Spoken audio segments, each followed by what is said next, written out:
His posture wasn't aggressive, but every muscle in his body screamed attention. Something primal and old flickered in his eyes, the protective instinct of a creature who had once been commanded to obey, but now answered only to something deeper. Judge Ward stepped out of chambers 10 minutes later, her face unreadable. She scanned the hallway, took in the scene, Shadow standing in front of Lily like a sentinel, the bailiff frozen in uncertainty. Carrera holding her daughter close, but not resisting the dog's presence. "I want Internal Affairs notified," Judge Ward said quietly to her clerk, "and get me Detective Alvarez, now."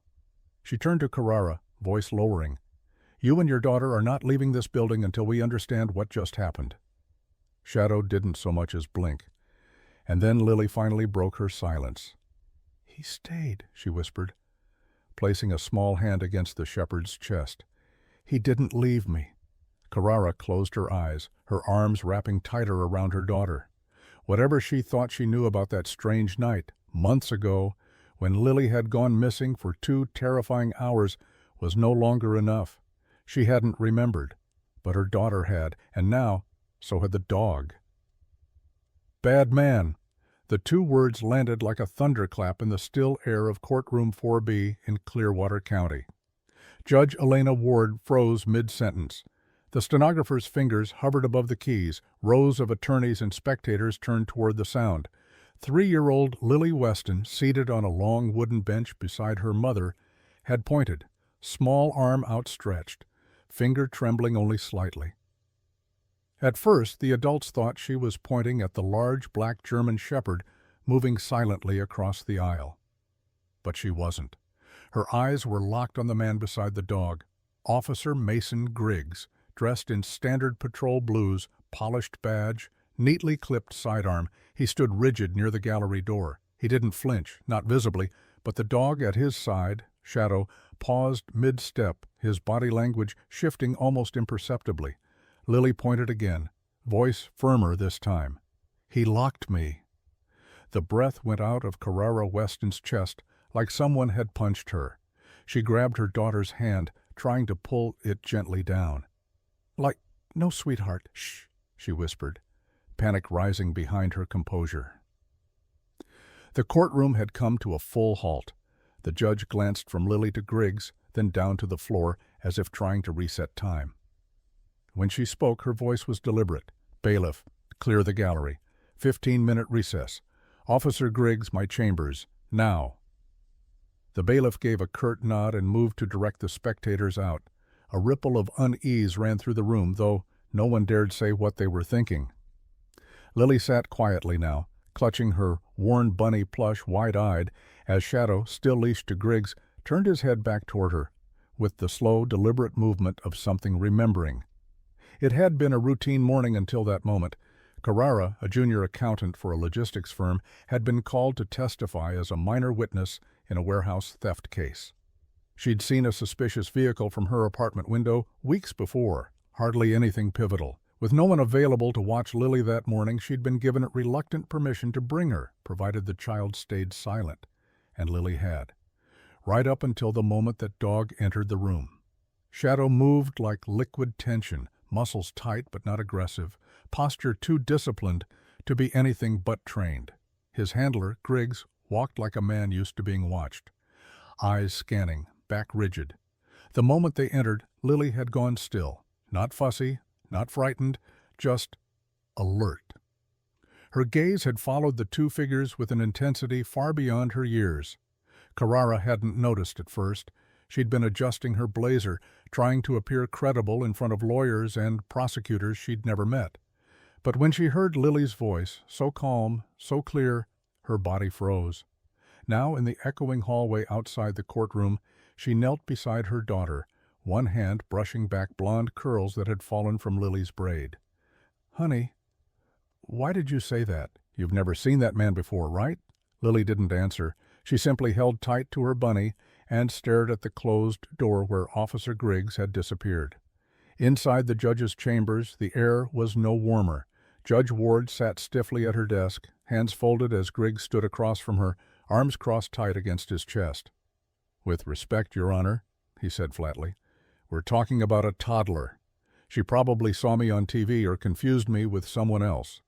Ward didn't respond immediately. She studied him, her sharp eyes reading more than his words. She didn't just say, "Bad man, Officer Griggs." She said, "You locked her." That's not confusion. That's memory. His jaw flexed, but he kept his tone measured. "I've worked K-9 detail in this building for 8 years, never had a complaint. And the child? Never seen her before in my life." Ward leaned back, tapping her pen slowly. "Then you'll have no issue cooperating with a review." Back in the hallway, Lily remained quiet, her body now curled in her mother's lap. Her eyes darted up only when a soft scraping echoed from behind. Shadow, no longer tethered, stood in the corridor. The leash had gone slack in the bailiff's hands. Shadow had moved slowly, but without hesitation, toward Lily. The bailiff called out a quiet warning. "Ma'am, please don't touch the dog. He's working." But Shadow didn't act like he was on duty. He approached Lily carefully, ears forward, tail still, not wagging but not hostile.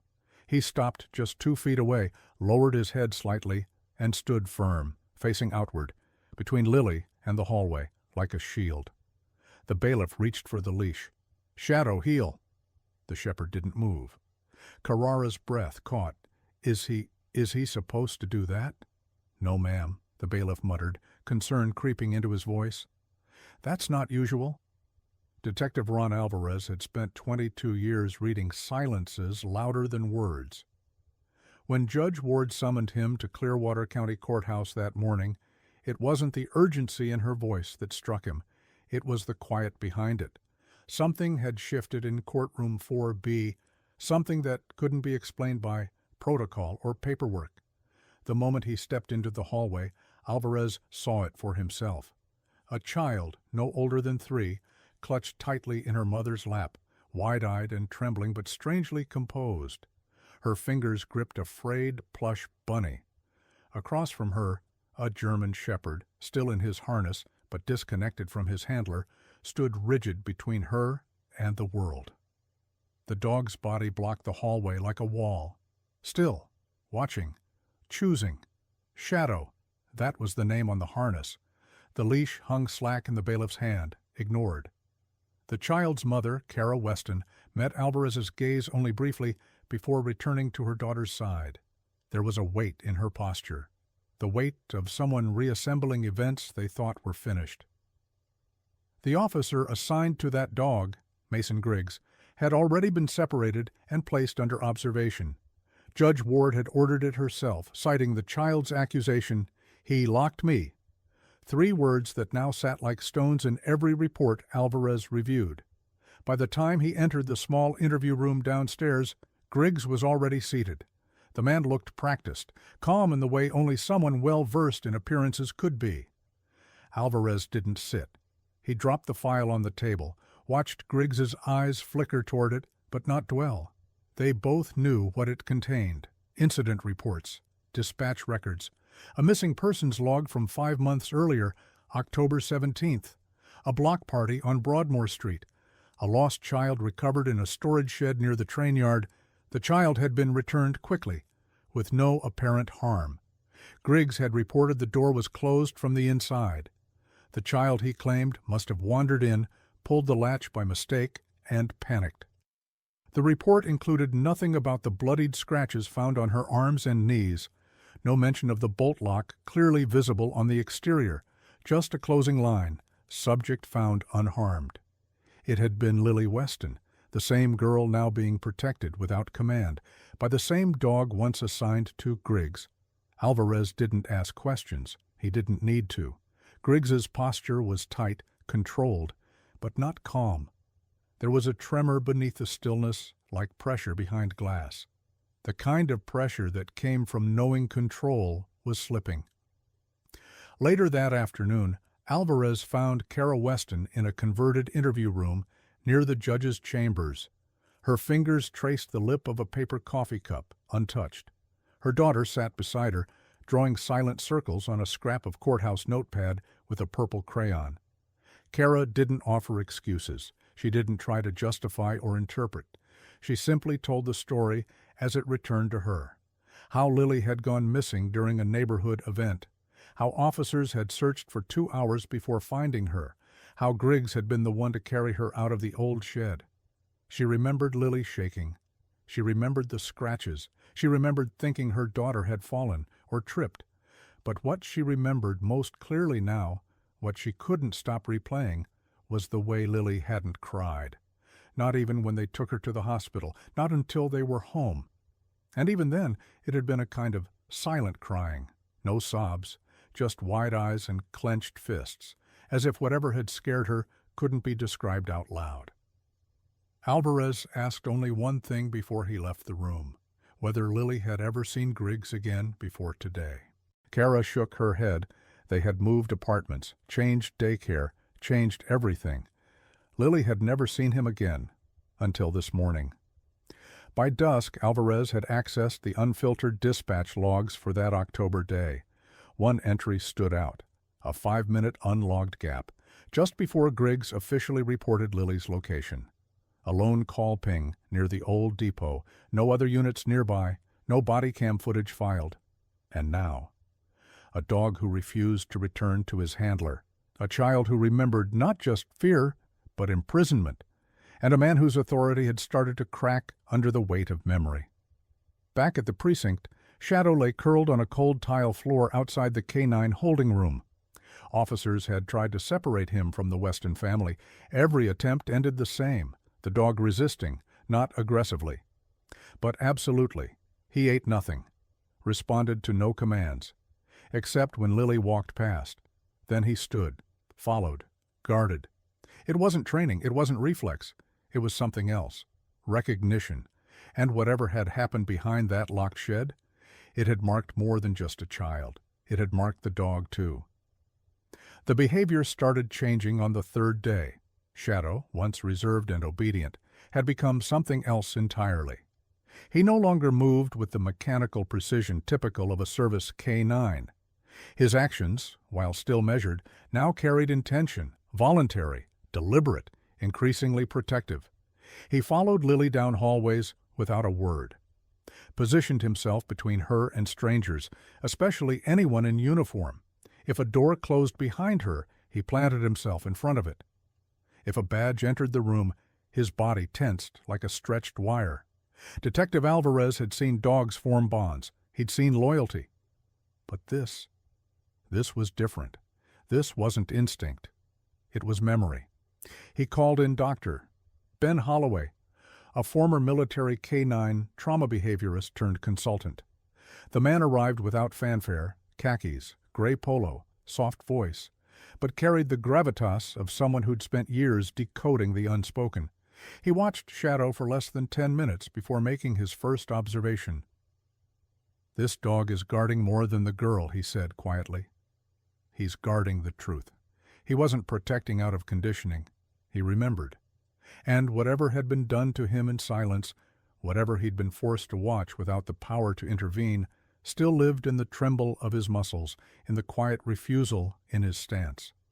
It wasn't just the girl who had been locked in that shed. Shadow had been there too, and he hadn't forgotten. Detective Ron Alvarez had read hundreds of police reports in his career, each with its own weight, its own silence between the lines. But none had chilled him like the pattern beginning to form as he dug into Officer Griggs's history. He sat hunched over a wide desk in the records division, stacks of printouts flanking him like walls closing in. He hadn't slept much in days. The more he uncovered, the more tangled the story became. 5 separate reports, filed years apart.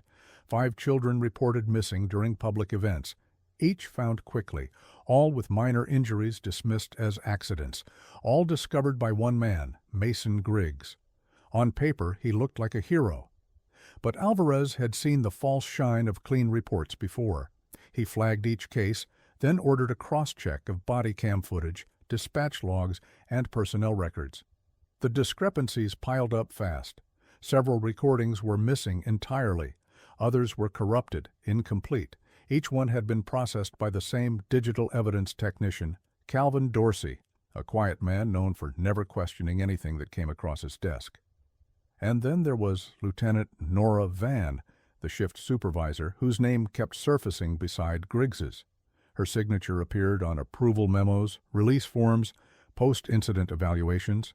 She had signed off on every field report Griggs submitted involving recovered children. She had also cleared the removal of Shadow from active duty a year ago, citing increased aggression. But Alvarez knew it hadn't been aggression. It had been resistance. Upstairs, the courthouse holding area had become a second home for Shadow. Since being officially retired from K-9 service, he no longer wore his department vest, but that hadn't changed how he moved. Still alert, still precise. Only now he never left Lily's side.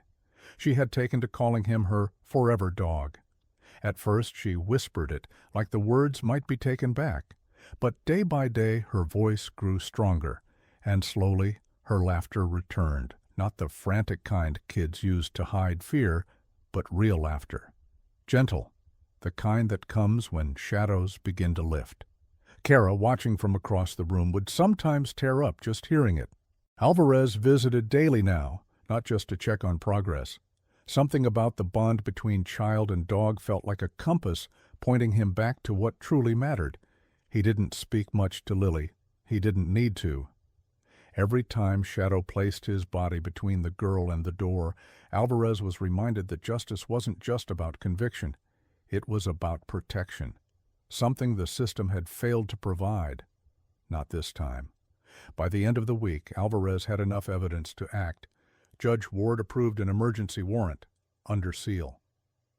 The location, a private storage facility registered under a business alias Griggs had created 5 years earlier, North Basin Equipment Holdings, listed as training gear storage. But satellite images showed something else, a retrofitted structure at the rear of the property, isolated, unmarked. The task force moved in at dawn. They cut the padlock. At first, the unit looked mundane, dusty plastic bins, tools, cardboard boxes. But behind a rack of rakes, a false panel concealed a door. Alvarez entered first. The air shifted, thick with damp and iron, and what they found inside turned quiet rage into something primal. Photos. Hundreds of them.